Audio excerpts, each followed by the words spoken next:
Is your English holding you back in life?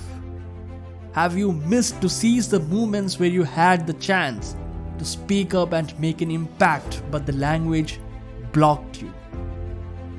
Do you feel that you could expand your horizon if you have a better grip over the English language, or do you hide in the meetings because you find it tough to get the right words?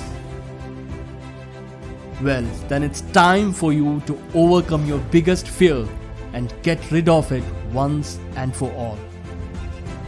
First and foremost, let me introduce myself. I'm Nitin and I'm a certified professional life coach.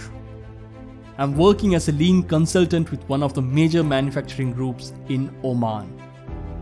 I struggled with the English language for years. It's few years back that I realized I have to break the shackles, and if I don't, then I will remain where I am forever. I've not mastered the English language yet, and I still struggle with grammar, and I still struggle to find the appropriate words. But yes, I have gained the confidence now to put my thoughts across effectively, and I'm helping few others to achieve the same. So why do we struggle to speak English fluently, even though most of us have a good understanding about this language? Well, from my experience, I could say that the root cause of all this is our mental blocks. There are many out there, but in my opinion, the top 3 mental blocks are: mental block number 1. We are always self-conscious about the grammar, and we make it a big thing in our mind that we have to be 100% correct with our grammar usage. Well, that creates an added pressure, and if someone corrects our grammar, then we take it to our heart and we come to a decision that first I will improve my grammar and only then I will speak in English again. Well, if that is the case, then I will bet that you will never speak. Don't ever wait for perfection.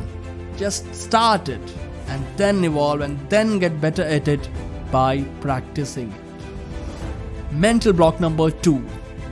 We are scared of people's judgment.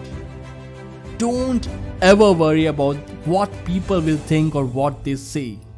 I know that people love to judge you and your intelligence, your education based on your English fluency.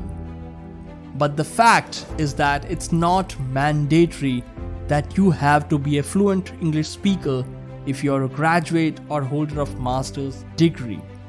A human being is a product of his environment, and maybe you never got an opportunity to be surrounded by people who communicated in English. So it's likely that you could never practice it. Mental block number 3. You could write a whole book in English and could think fluently in English. But when you are put on the spot, your mind suddenly goes blank and you struggle to find words. In this case, it has a lot to do with the stage fear. Thinking on your feet is a tough thing. Not many could speak if a random topic is given to them.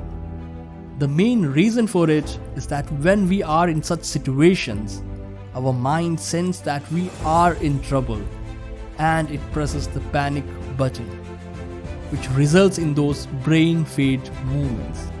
And the only solution for this is to expose your mind to such situations often so that it becomes a normal thing for it and it doesn't go to panic mode. An impromptu speaking skill is a different thing altogether, and you need loads of practice to get better at it. So these are the few mental blocks that limit us from speaking English fluently. But when it comes to self-development and personal growth, be it any field, there is one most important step which we miss, and that is taking action. In my opinion, it's the biggest difference between achievers and dreamers. We all have dreams and ambitions to grow, but we never take action.